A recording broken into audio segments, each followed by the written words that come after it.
Welcome to conjuring Bangla. আপনাদের সবাইকে স্বাগত জিতেন্দার গল্পের আসরে। যে লোকটা গল্প বলতে শুরু করলে আসর একদম জমে ওঠে।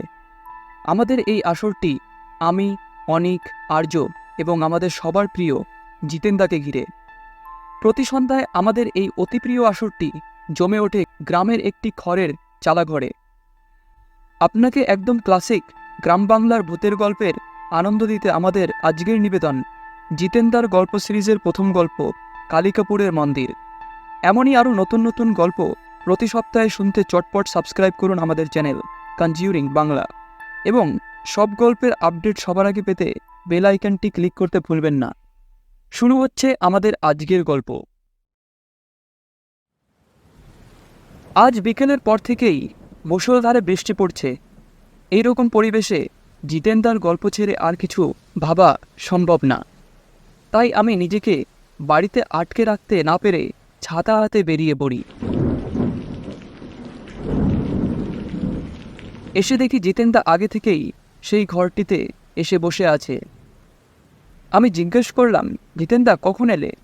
উত্তরে, এই এলাম 10-15 মিনিট হবে। তার কিছুক্ষণ পরে অনিক এবং আর্য তারাও এসে পৌঁছায়। ওরা আসার পথে রাস্তার পাশে শম্ভুদার দোকান থেকে তেলে ভাজা আর ঝালমুড়ি নিয়ে এসেছে। আমি জিতেন্দাকে বললাম, জিতেন্দা, বাইরে বৃষ্টির আওয়াজ সাথে তেলে ভাজা, তোমার ঝুলিতে থাকা একটি ভুতুড়ে গল্প শুরু করাই বাকি। সাথে আর্যও বলে উঠল, হ্যাঁ জিতেন্দা, এরকম ভৌতিক পরিবেশে একটা ভৌতিক গল্প শোনাও না। অনেক মাঝখান থেকে বলে উঠল, দূর, জিতেন্দার গল্পগুলো তো সব বানানো। দেখি আজ আবার কি নতুন কাহিনী শোনায়। আমাদের মধ্যে অনেক যে সবসময় জিতেন্দার জীবনের অভিজ্ঞতাকে গল্প বলে উড়িয়ে দেয়।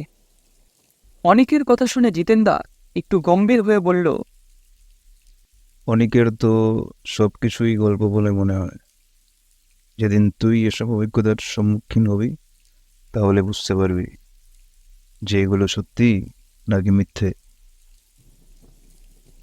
আমি বিষয়টাকে একটু এড়ানোর জন্য বললাম, ছাড়ো তো জিতেন্দা, অনেকের কথায় কান দিও না। আমরা তো জানি এগুলো সব সত্যি, যেটা তোমার জীবনের অভিজ্ঞতা। এরপর জিতেন্দা একটা তেলেভাজা হাতে নিয়ে বলতে শুরু করলো, আজ থেকে বহু বছর আগে আমাদের গ্রামের পাশে একটা ছোট্ট বন ছিল। ওই বনের মধ্যে একটা পুরনো মন্দির ছিল, যার নাম ছিল কালিকাপুর মন্দির। ওই মন্দিরটাতে আজও গ্রামের মানুষরা যেতে ভয় পায়, বিশেষ করে রাতে। সেই সময়ের কথা, যখন আমি তোমাদের মতোই তরুণ ছিলাম। আমরা কয়েকজন বন্ধুরা একসাথে মিলে সময় কাটাতাম। আমি, অজয় আর বিপুল। আমরা সবসময় কিছু না কিছু দুষ্টুমি করে সময় কাটাতাম। সন্ধেবেলা আমাদের গ্রামবাসীরা যখন কাজ শেষে বাড়ি ফিরত, আমরা তখন গ্রামের ছোট্ট পুকুরের ধারে বসে গল্প করতাম। আমাদের গল্পের মধ্যে সবসময় একটা না একটা রহস্যময় ঘটনা থাকত। আমাদের গ্রাম তখন ছিল খুবই সাধারণ। খড়ের ঘর, মাটির রাস্তা আর সন্ধ্যার পর কেরোসিনের বাতি জ্বালিয়ে বসা। একদিন বিকেলের দিকে আমরা বসেছিলাম গ্রামের সেই ছোট্ট পুকুরের ধারে। তখনই অজয় প্রস্তাব দিল, চল আজকে কালিকাপুর মন্দিরে রাত কাটাই। আমরা সবাই তাতে রাজি হয়ে গেল। সেই রাতটা ছিল খুব অন্ধকার। মেঘের গর্জন, বিদ্যুৎ চমকানো আর হালকা বৃষ্টি পড়ছিল। সেই রাতের জন্য আমরা বেশ প্রস্তুতি নিয়েছিলাম। মন্দিরের দিকে যাওয়ার পথে আমাদের সবাইকে সতর্ক থাকতে হবে, তাই আমরা টর্চ লাইট, দড়ি এবং কিছু খাবার সাথে নিয়ে বের হলাম। রাত 9টার সময় আমরা মন্দিরের পথে রওনা হলাম। গ্রামের মানুষেরা কেউ কেউ আমাদের সাবধান করল। পথে আমরা অনেক গল্প করছিলাম, আমাদের গ্রামের পুরনো দিনের কথা আর সেই মন্দিরের ভৌতিক কাহিনী। মন্দিরটা আমাদের গ্রাম থেকে বেশ দূরে, ছোট্ট একটা বনের মাঝে। সেই বনের মধ্যে দিয়ে হাঁটতে হাঁটতে আমরা বিভিন্ন রকমের অদ্ভুত শব্দ শুনতে পেলাম।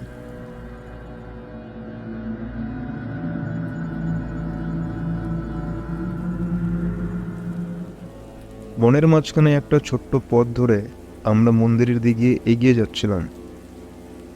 মন্দিরের দিকে যাওয়ার পথে আমরা ছোট ছোট আলো দেখতে পেলাম, যা আমাদের মনে একটু একটু ভয়ের অনুভূতি জাগিয়ে দিচ্ছিল।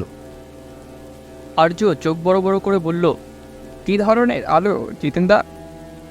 এক ধরনের নীলচে আলো যা বনের গাছের ফাঁক দিয়ে ঝিলমিল করছিল। আমরা বুঝতে পারছিলাম না সেই আলোগুলো কোথা থেকে আসছে। মনে হচ্ছিল কোনো আত্মা আমাদের পথ দেখিয়ে নিয়ে যাচ্ছে।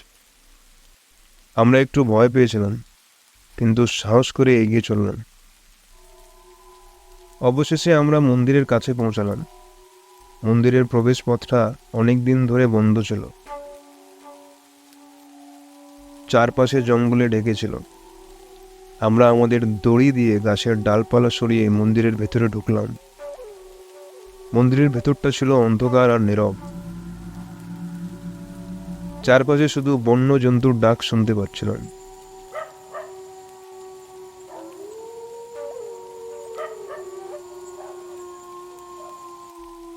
আমরা আমাদের টর্চ লাইট জ্বালিয়ে মন্দিরের ভেতরে ঢুকলাম।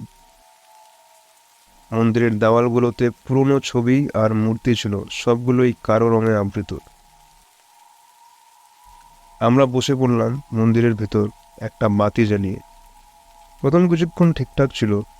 আমরা নিজেদের গল্পে মশগুল হয়েছিলাম, কিন্তু ঠিক মধ্যরাতের কিছু পরে একটা অদ্ভুত শব্দ শুনতে পেলাম। শব্দটা যেন মন্দিরের ভিতর থেকেই আসছিল।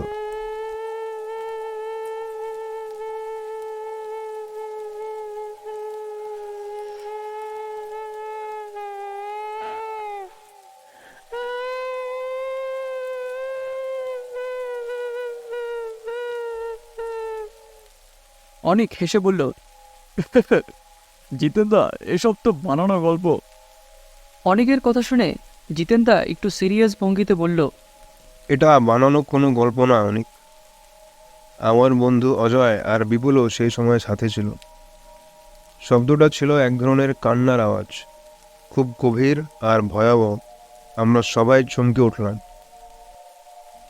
তখনই আমাদের মনে হলো মন্দিরের ভেতর আমরা ছাড়া আর কেউ আছে। আমরা টর্চ লাইট নিয়ে সেই আওয়াজের উৎস খুঁজতে বেরোলাম। মন্দিরের এক কোণে একটা পুরনো সিঁড়ি ছিল, যা মন্দিরের নিচে নামিয়ে নিয়ে যেত। আমরা সেই সিঁড়ি দিয়ে নিচে নামলাম। নিচে নেমে দেখি একটা বড় ঘর।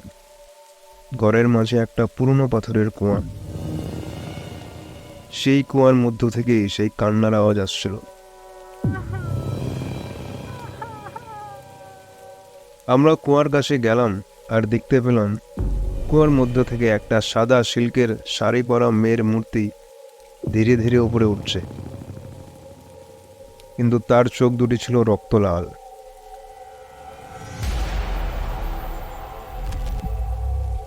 আমরা চমকে উঠলাম আর ভয়ে পিছিয়ে গেলাম, কিন্তু সেই মেয়েটা আমাদের দিকেই এগিয়ে আসছিল। আমরা ভয়ে চিৎকার করে উঠলাম। আমার বন্ধুরা পালানোর চেষ্টা করলো, কিন্তু কুয়োর কাছ থেকে তারা আর দূরে যেতে পারল না। সেই মেয়েটি ছিল এককালের পূজারী, যে এক অশুভ তন্ত্রমন্ত্রের বলি হয়েছিল। তার আত্মা আজও সেই মন্দিরে ঘুরে বেড়ায়, আর যে কেউ তাকে বিরক্ত করলে সে তাদের ভয়ানক পরিণতি দেখায়। কোনো রকমে আমরা ওখান থেকে পালিয়ে গ্রামে ফিরে আসি। তারপর থেকে আর কেউই ওই মন্দিরে যেতে সাহস পায়নি। গ্রামের বয়স্করা সেই মন্দিরের দ্বার বন্ধ করে দিয়েছিল। এই বলে জিতেনদা থেমে গেল। সবাই চুপচাপ বসে থাকলো। বাইরে বৃষ্টি থেমেছে। হঠাৎ একটা ঠান্ডা বাতাসের ঝাপটা আসলো। আমি কাঁপতে কাঁপতে বললাম, জিতেনদা, সত্যিই কি ওখানে ভূত আছে? জিতেনদা গম্ভীরভাবে বলল, ভূত না, কিন্তু কিছু অশুভ শক্তি অবশ্যই আছে। অনেক আর্য ওরা গম্ভীর চিন্তায় মগ্ন হয়ে বসেছিল। জিতেনদা ওদের দিকে তাকিয়ে রহস্যময় হাসি দিয়ে বলল, কাহিনী তো শেষ, কিন্তু রাত এখনো বাকি। আজ শুনছিলেন জিতেনদার গল্প সিরিজের প্রথম গল্প, কালিকাপুরের মন্দির। গল্পটি কেমন লাগলো অবশ্যই জানাবেন কমেন্ট বক্সে। ভালো লাগলে অবশ্যই লাইক এবং শেয়ার করুন। চ্যানেলে নতুন হলে সাবস্ক্রাইব করতে ভুলবেন না। কোনো গল্পের আপডেট যাতে মিস না হয় সেই জন্য বেল আইকনটি ক্লিক করে রাখতে ভুলবেন না। পরবর্তী পর্বে আবার দেখা হবে। ধন্যবাদ।